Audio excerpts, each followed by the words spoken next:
Hi there, it's Karen at Corrie Paper Crafts, independent Stampin' Up demonstrator in central Scotland. Welcome to one of my Festive Friday projects. This is a new series that I've started over the next few weeks to showcase a festive or a Christmas project each Friday.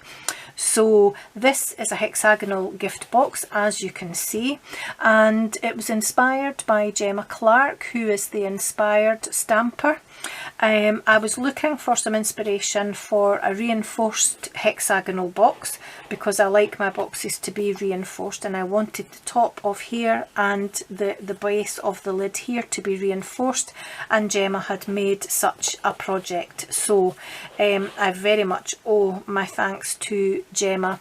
I've changed the height of the box slightly. Gemma's box is 6 inches tall, mine is 5 inches tall, and I've changed slightly the width and the height of the DSP, so it's slightly different to Gemma's, and I've covered the hexagonal parts in a slightly different way as well, using die cut circles. But very much thank you to Gemma. I will put a link in the description bar below to Gemma's channel and this specific project that she had made. And she's very well worth a visit. Her channel is just lovely, and I've just recently discovered her and I'm glad I did.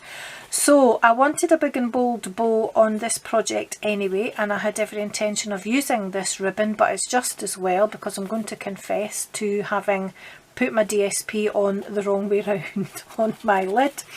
So the box isn't ruined, I'll just make a new lid, but the box itself is fine. So you know, as many crafters say, I've made that mistake so that you don't have to. So I'm going to make sure that I put them the right way round on the box that I'm going to make. So I made this in Old Olive cardstock, and I used Old Olive to stamp my greeting onto Soft Sea foam cardstock. And this time round I'm going to make my box using Poppy Parade. The DSP that I used for this box and for this is from the, let me grab it here, the Trimming the Town Designer Series paper pack. So if you haven't seen that already, it is really pretty. I'll just give you a quick run through the papers in this pack. I'm going to get rid of the shiny cellophane wrapper, which is all ripped anyway. So if I can actually manage to get this out, never mind that little bit there. These papers are just gorgeous, so they might go off the camera just a little bit, but you get a whole picture on a lot of the sheets. Some lovely wee houses there. Wee folk carrying Christmas presents. That's the paper that we used on the green box, and it's the reverse of this one that I'm using for my Poppy Parade box. And there are dies to match which actually cut out a lot of these houses and shapes in this paper as well. So that's the paper pack, which I'll just put to the side. And as I say, it was this sheet here that I cut down for my Poppy Parade box. So it's got Happy Holidays in English, French, German. What else have we got? I think it's just Happy Holidays. Deck the Halls as well, Hearts Come Home. So quite a few different sayings, which is just lovely. So there are quite a lot of measurements, so this is probably going to be quite a long video. So just fast forward the bits where I'm folding and cutting and gluing, because you don't need to watch all of those second by second.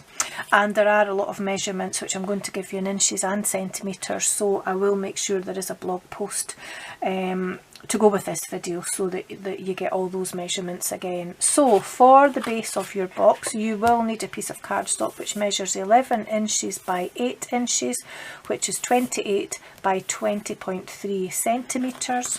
Then you'll need another piece which measures 11 1/4 inches by 4 1/2, or 28.6 by 11.4 centimetres. You will also need 6 pieces of DSP for the panels, the 6 panels around your box, so they all measure the same, and those measure 3 7/8 by 1 5/8 in inches and 9.8 by 4.1 centimetres. For the lid, you're going to need 4 of one measurement and 2 of another, so you're going to need 4 pieces which measure 1 5/8 by 1 3/8 in inches, or 4.1 by 3.5 centimetres, and then you're going to need 2 pieces which are slightly bigger, and you'll see as I put the box together you'll need 2 at 1 3/4 by 1 3/8 inches, and that is 4.4 by 3.5 centimetres. Now, for those friends of mine who don't work in international A4, I did manage to make a lid with a piece of cardstock that measured 11 inches rather than 11 1/4, but as you can see here, you only have that 1/4 inch to join it together, so just make sure if you use 11-inch length that you use a strong adhesive. I just used tear and tape to put this together, and it's holding it perfectly. So for those that only have 11 inches in the length of their A4 cardstock, then you will still get a lid out of that. So let's do some scoring, and I'm going to grab my scoreboard, put all these bits out of the way.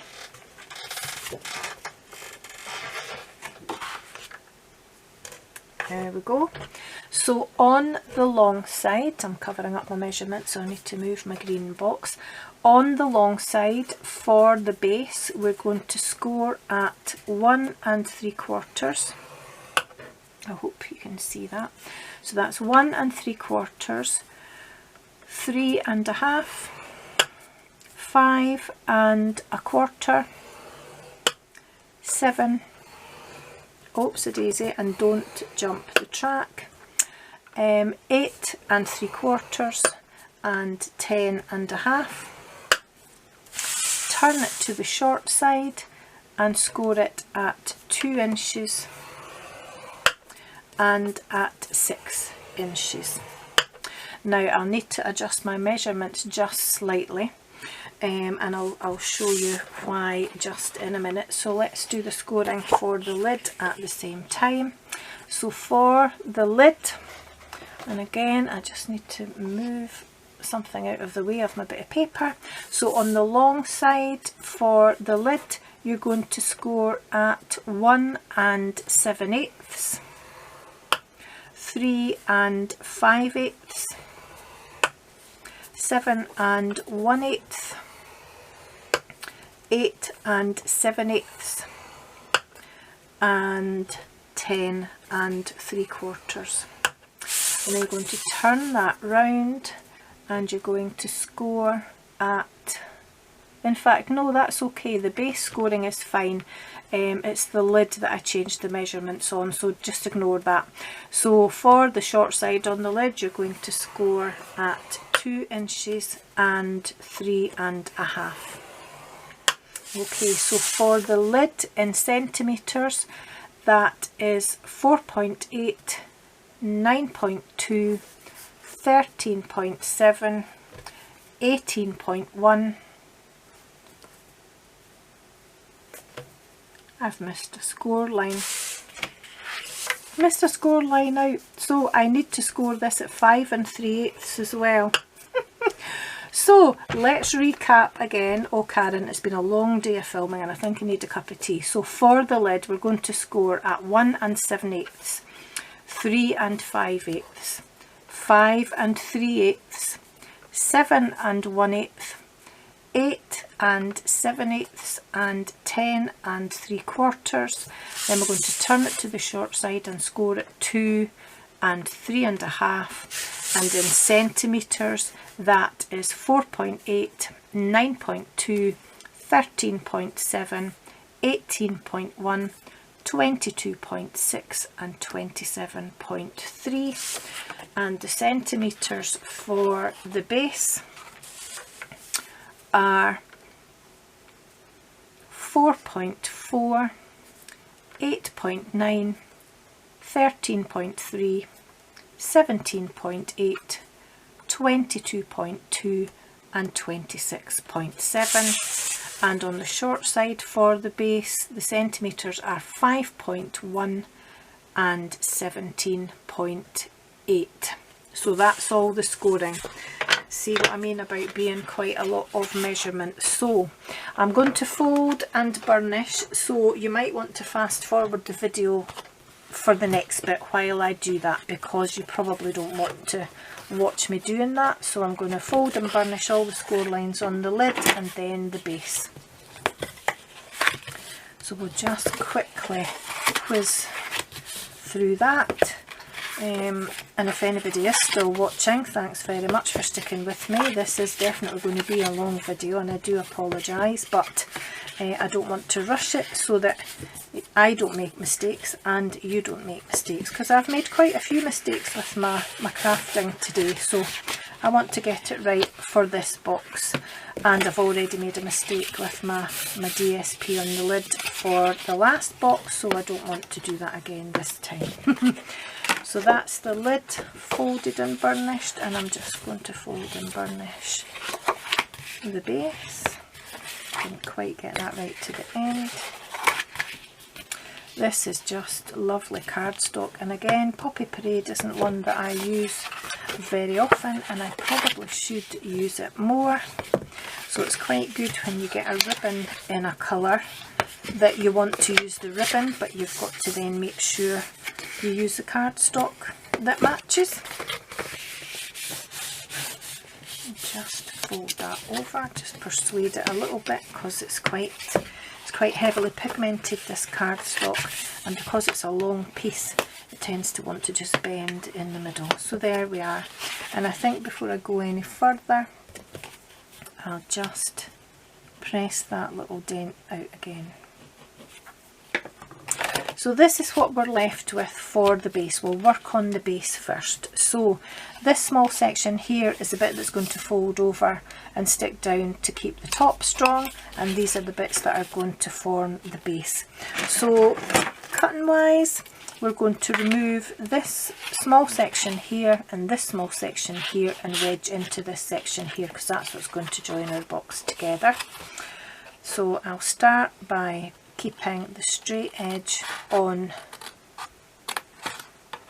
my square here, or it's more of a rectangle, and just cutting that at an angle here, and the same again here, although it doesn't really matter because the base of the box is going to be covered up once it's put together. Okay, and that's the side panels there for joining, or side panel for joining the box together. So for the base, we're just going to cut straight up all of these score lines to meet that first horizontal score line, like so. So just cut right up the middle of all the score lines like that.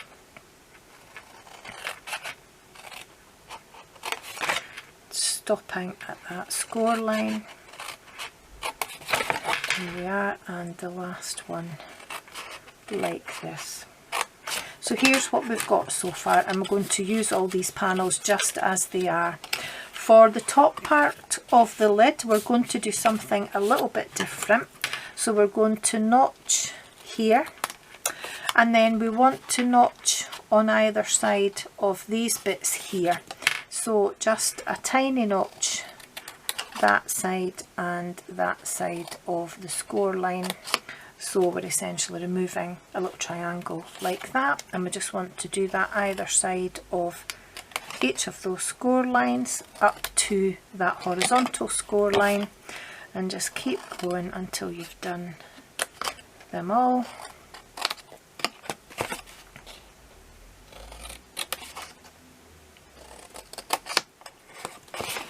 And the last one, and go here and here, and I just want to trim that end piece as well. So that's all the cutting done for the base of the box, and I'm going to go ahead and do the same for the lid, but I'll complete the base and then I'll pause the camera and do the same for the lid. So before we go any further, I'm actually going to turn it over and I'm going to add my designer series paper to each of these 6 panels here. So I'll be very quick, and again you might want to fast forward rather than watching the whole lot, because I'm just going to do the same on each panel. So I just want to, come on glue, just want to put some glue around each of these, making sure that I get those corners.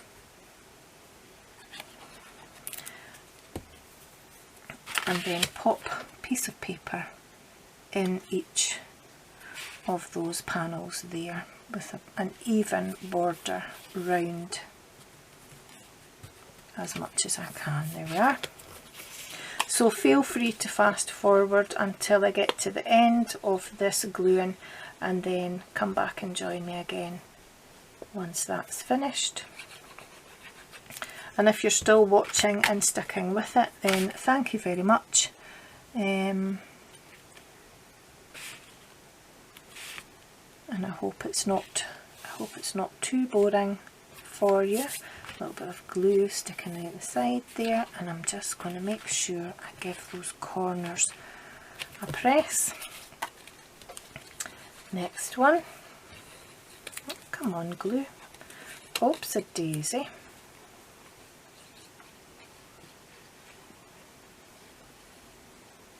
I don't really want to cover myself in glue because I managed to do it just about every single project, which those of you who watch me regularly will actually know.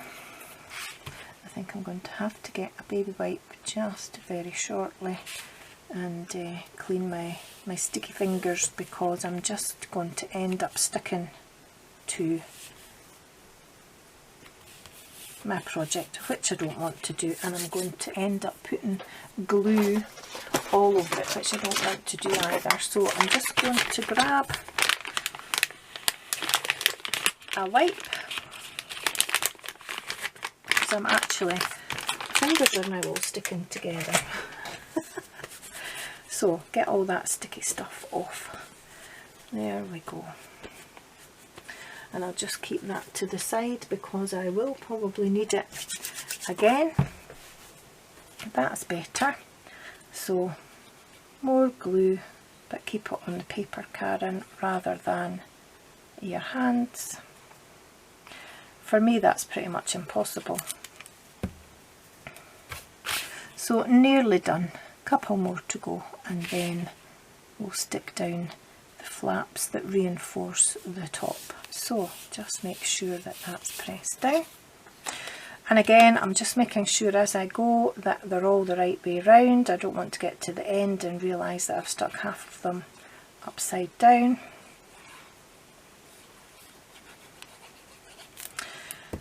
Because it's entirely possible.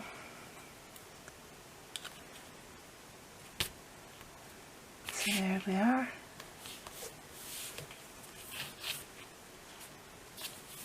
I like that paper, and it actually goes really nicely with the Poppy Parade.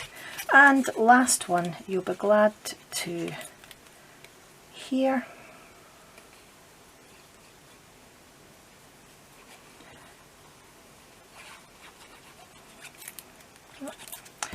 There we go. And just pop that down round about there. Oops, this one wants to move around more, I'm not very sure why. There we are. Just get rid of those bits of glue that are seeping out. There we are. And then I'm just going to give it all a good press on the back. Sorry if I'm rocking the tripod. Give my hands another wipe. And then I'm going to add some glue onto all of these panels here and stick those down as well. So you don't need to go right to the edges, because again you want the inside of your box to look nice and neat, so less is more sometimes. But what we do want to do is make sure that it stays flat, particularly at these top parts here. So next one,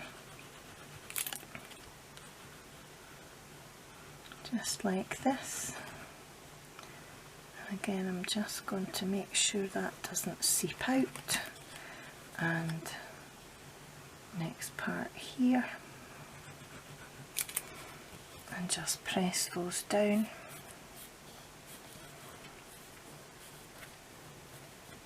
There we go. Oops.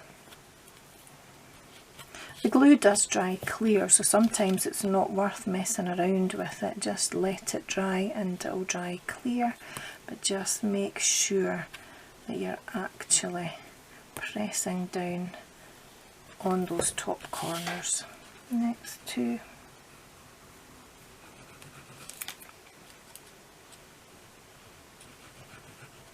There we go. Just pop those down.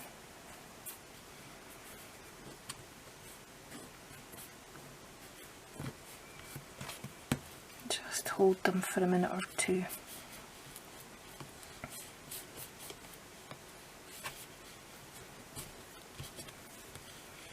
There we are, and the last one.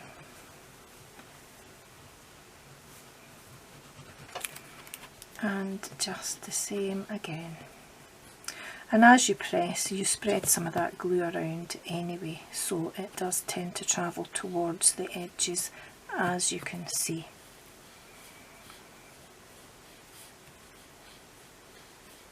Okay, and then if you want, you can just turn it over and give those a press from that side as well. And then I'm going to add some tear and tape to this little section here. And because I've cut it at an angle already, I'll just turn my box round. So I'm going to put a piece close to the folded edge, like so. And grab my little ruler. And then I'm going to turn it round, and what I'm going to do is I'm actually going to add another piece of tear and tape just to hold that down, and put it along this edge here, because I want to make sure that that's got a firm fastening when I put my box together. I don't want it to go out of shape at all. So give that a press down, take the backing off, and these are symmetrical, so the box will press together really easily, and it should be a perfect fit, just like so.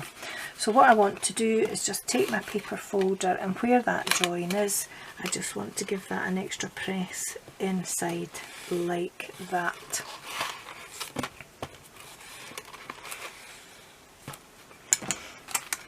Okay, so what I'm going to do is I'm going to put the designer series paper onto my lid, but I'm going to do all the cutting first. So I'm going to pause the camera and then I'll come back once I've done all the cutting. The same principle applies as did to the box. I'm going to remove these two sections here and keep this section for joining the lid together, keeping the smaller side at the top at the minute, but that's actually going to be the bottom of my lid, and I'm going to cut straight up all these score lines because these are the hexagonal bits that are going to join the lid together. So I'll be right back. And I'm back. So I've done the same as I did for the box on the lid, and I've just kept these last two sections to glue down while we're crafting together. So just exactly the same as we did for the base, and stick those down.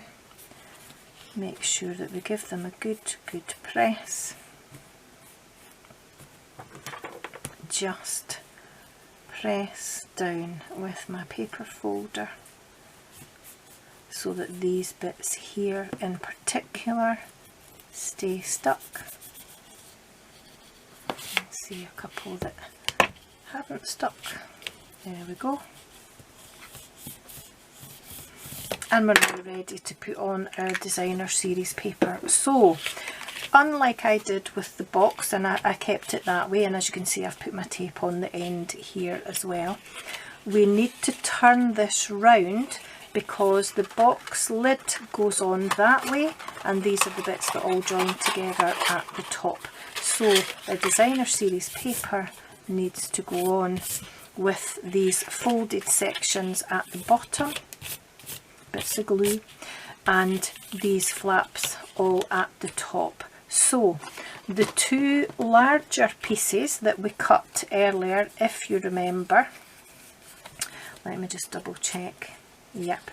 So because there are a couple of sections that are slightly bigger so that the lid will fit, these end sections here are the two slightly bigger sections, but you don't actually notice when the lid is together or when the box is together, and these four are the same. So we'll stick the larger panels on first. So as you can see, they're going to fit on like that with just a tiny margin around the edges. So this one is slightly larger and will fit this end panel here, but it would be too big for that section there, but one of the smaller pieces would be too small, and that lets you see that there's a difference. So we'll stick the two larger panels on first, and then we know that we've got the right panels in the right place. So glue around the edges and into the corners and pop them down with an even border round about. It is absolutely worth taking your time with this box because it is lovely once it's made. It is just a bit more laborious, but it's worth it when you see your box when it's finished, and it's just something different to always making a square box or a rectangular box. And I've not actually made a hexagonal box for years. I'm just making sure that that's in there. So that's our two larger pieces, so the rest go on those four sections in the middle.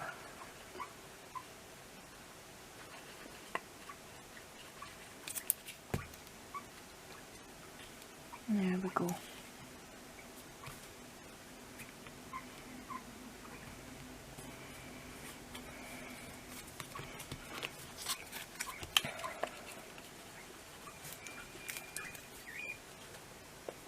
I don't know who else has started their Christmas crafting. I'm trying to get started so that I'm not in a mad rush right before Christmas, which is what I tend to do. I'm trying to get myself organised better this year. I'm just going to give my sticky hands another wipe. There we are.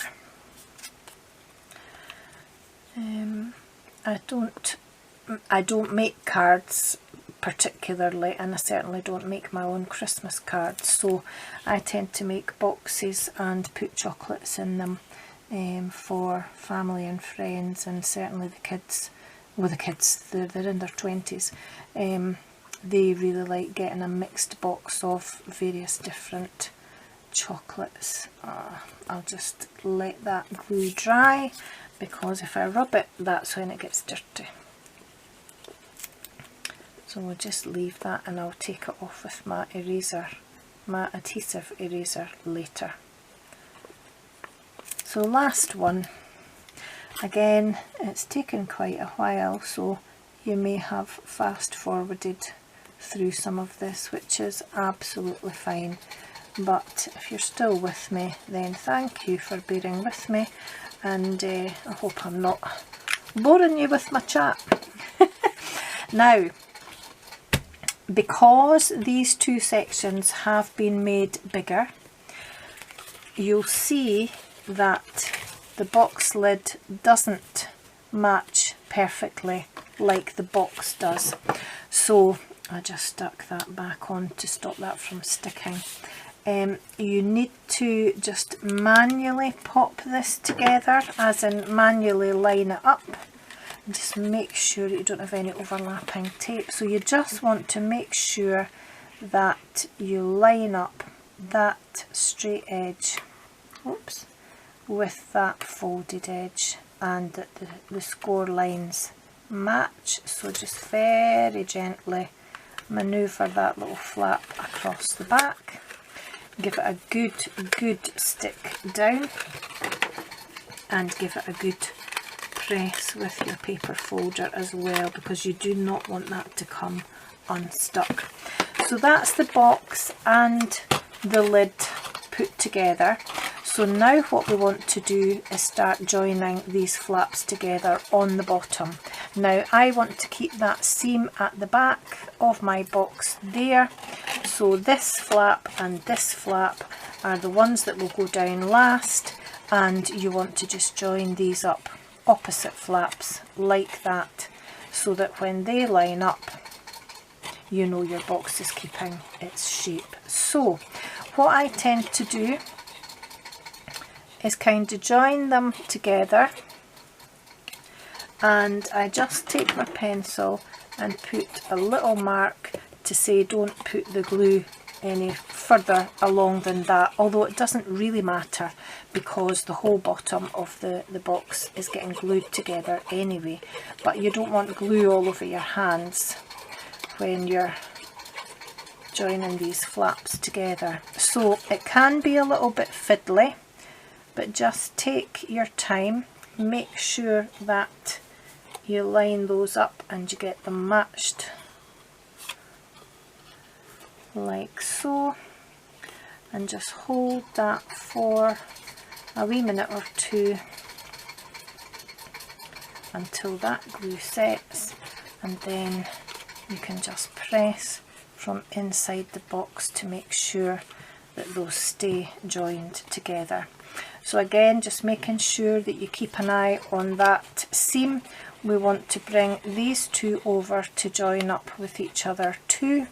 So again, either side of this panel is about there, and I'm just putting a mark where I want to pop some glue, just like that. So I'm going to pop that one down like so, bring that one across and just pop a line like that. But first of all, I'm just going to make sure that that sticks a little bit more, but then I can still manoeuvre it around like that. So I want to join that other flap onto there like so, and then I'm just going to press from the inside of the box. There we are. Just give that a press down to make sure that those stay stuck like so, and then again keeping an eye on where the back of the box is, so I don't want to be too messy with these panels either. Just add some glue to stick that one down, and just eyeball where that panel is going to stick to, just here. Again, you can fast forward this instead of watching it all. And just make sure that sticks down. It only takes a minute or two. Okay, so that's the box, the base of the box. So what I'm going to do is, I've got 3 die cut circles, and I'm going to die cut the last one with you, and I'm just going to place that on there like that. So I'm going to just grab some glue into the middle of this, but make sure I put plenty on.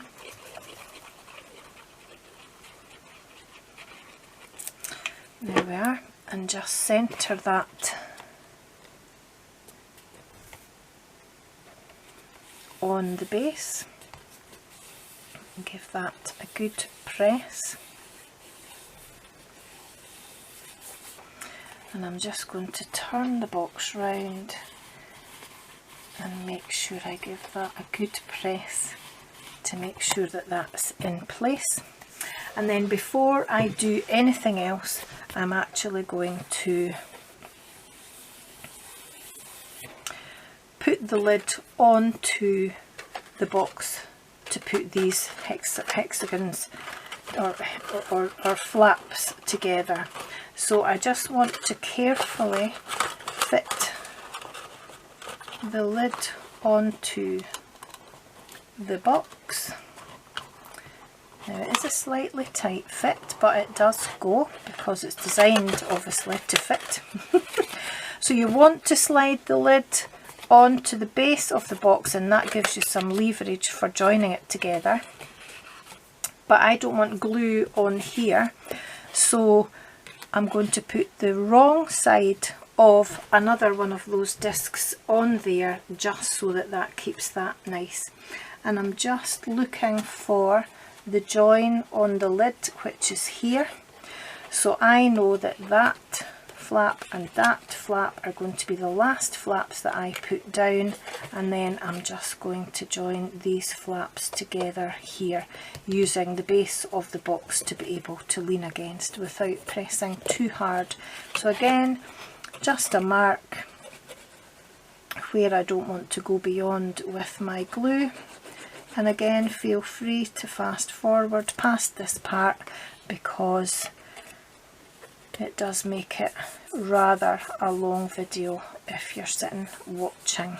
Okay, and I'm going to put these parts over like this. Now some of them will be larger than others, and that's okay.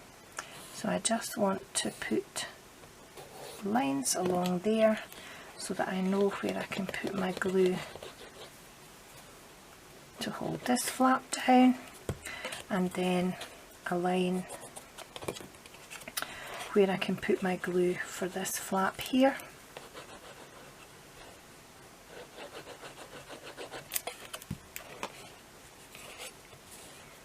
There we are.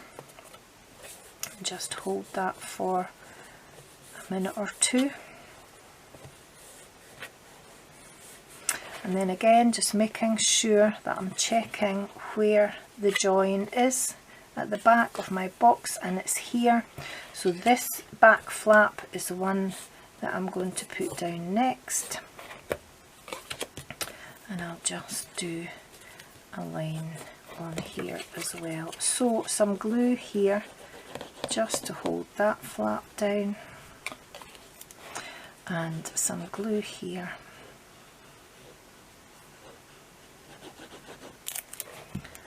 to hold that flap, and there we go.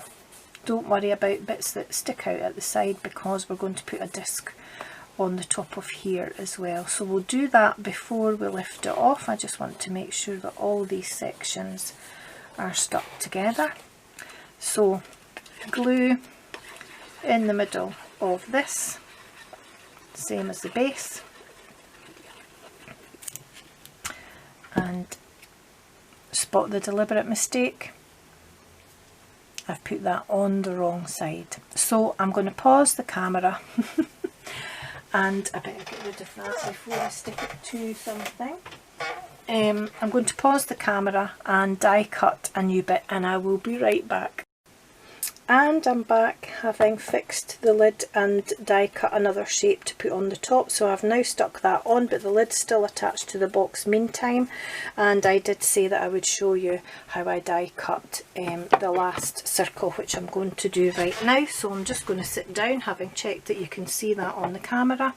And this is our new standard size Stampin' Emboss, or cut and emboss machine rather, and it's so easy to use. So to cut your die you need the base plate, which is plate number 1, you need the thin die plate, which is number 2, one cutting plate to use as the base cutting plate, which is number 3, and then I want to pop on my card and my circle die, and this is the largest die from the Stitched Shapes Framelits circles, a favourite set of mine, and then another cutting plate on the top, and I tend to use the same plate for cutting on the base so that that gets more marked than the other, and that keeps that slightly cleaner other than the glue that's on it. So we just pop that together like so, and now it's got sticky feet which would normally stick to the surface, but I'm doing this on top of my grid paper, and I'm also doing that quite slowly so that it doesn't shake the camera and make you feel sick. So then when you're finished, these sides pop up like so, and I'll get the die machine out of the way, and then that's my circle. So I'll get the plates out of the way as well, and that's my last circle here. Now if you remember, we've still got a circle under here because we put it down to catch any glue that might spill over when we were putting the lid together. So I'm just going to give this an extra press down to hold that one in place. And now what we're going to do is put a circle on the base of the box and underneath the top of the lid, just to make them look a little bit neater. Oh, I nearly did it again, for goodness sake, Karen. Pay attention, it is definitely cup of tea time after this. So plenty glue again on the bottom, especially in the middle, and then you'll be able to just ease that in to the box and centre it where you want it. That's fine. So I'm just going to give that a press down and try and work my thumb round the edges just to make sure that that sticks down. Give it a press against my hand, there we are, and the same on the inside of the lid.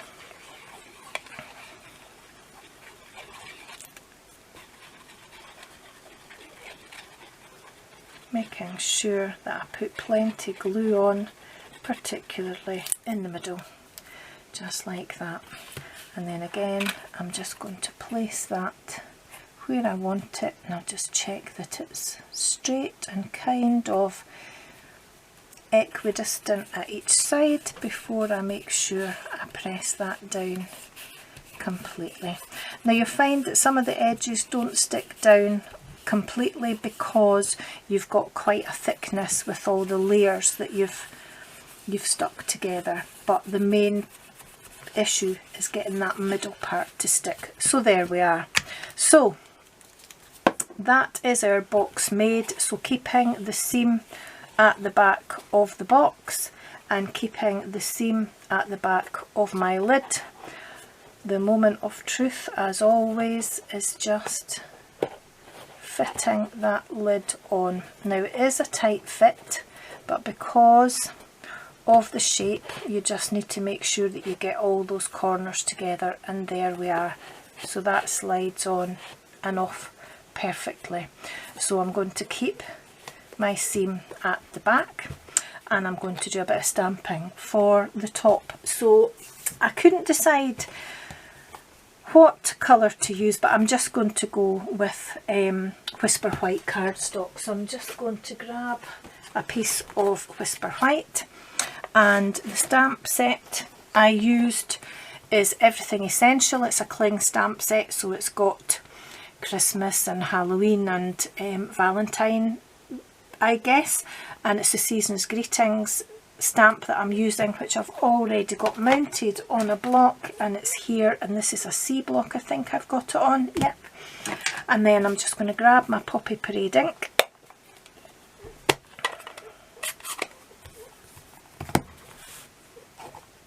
make sure it's stamped up well,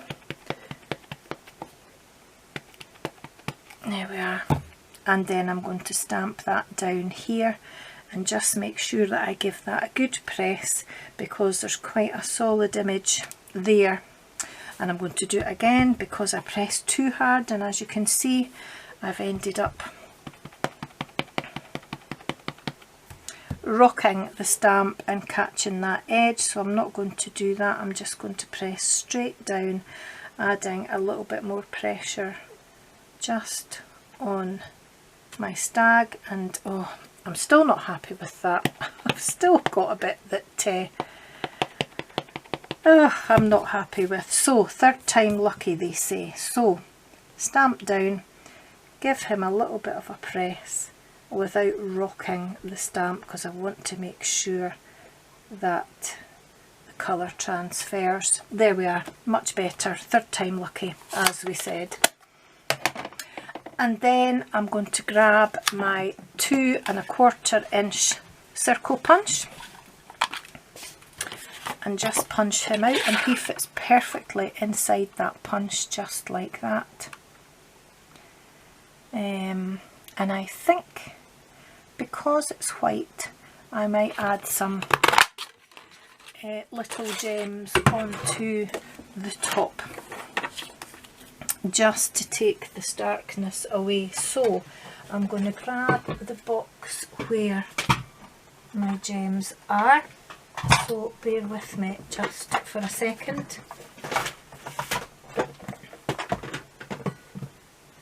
Because I've abandoned them somewhere and I can't actually find them.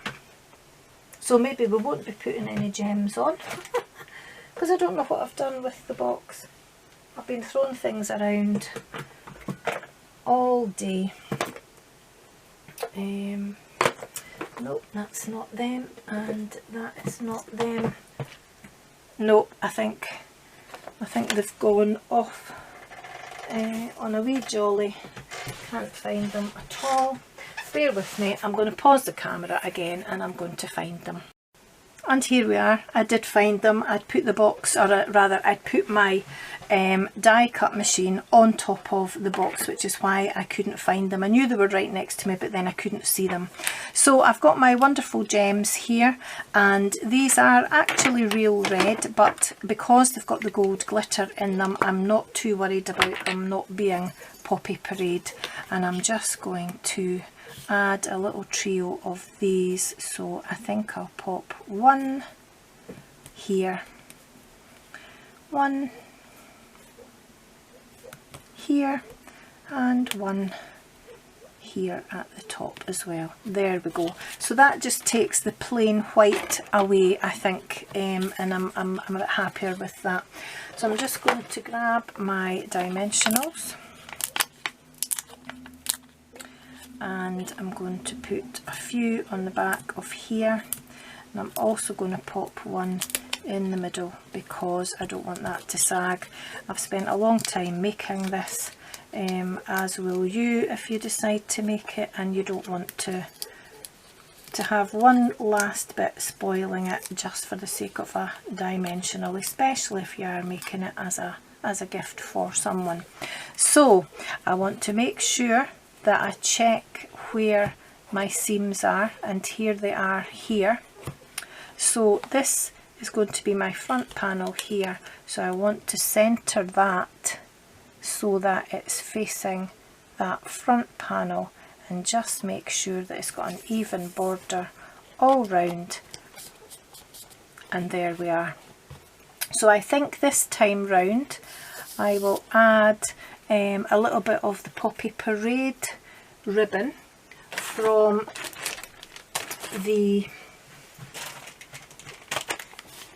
All the Trimmings ribbon combo pack, or I wonder if I could actually pop on a bit of both the Poppy Parade and the Old Olive and just tie them both together. I think I'll give that a go. I'm just trying to get in, because although I've opened the Old Olive one, I haven't opened the Poppy Parade one, so get rid of that. So I'll just size this round like so for tying a bow, and just make sure I give myself plenty, and then just cut off the same amount in the Old Olive, and I'll just tie them both together. There we go. So I'm just going to take them both round from the back of the box to the front like so. Pull that back round a little bit, I think, and tie them together. I'm not worried about which bit of ribbon is where. I just want that combination of colour. So pull that tight but not too tight, and grab these into a loop and bring those round and pull that loop through. There we are. And luckily I've ended up with the red ribbon in the same place, so I'm just going to pull that tight, make sure that the tails are pointing down the way, so I'm just going to pull the loops up and the tails down like so, and just tighten those up a little bit and make them just a little bit bigger. There we are. And just trim these tails a little bit, but I think I will leave them slightly longer, so I'll trim those there, and I'll trim those there. There we are, and just leave those a bit loose and just separate those loops out a little bit like that. There we are. Maybe just pull these ones through a little bit more. There we go, and that's my box made. So it's been a bit of a long haul, this video, but I think it's worth it. I'm going to cut you down just a little bit more because you're touching the desk. There we are, and I think that's really pretty. So 2 boxes exactly the same but with completely different looks, especially with the upside down paper, but I will fix that. I'll make a new lid for it. So that's been a long one, but I think it's worth it to get such a lovely box at the end of it. So thanks again to Gemma Clarke for the inspiration, and I hope you enjoyed that. Give me a thumbs up if you did, and I'd love to see yours if you make one of these too. So all the links will be in the description bar below, and there will be a blog post at some point with all the measurements in inches and centimetres as well. So thanks for watching, and I'll be back next Friday with another Festive Friday project. Thanks again, take care, bye bye now.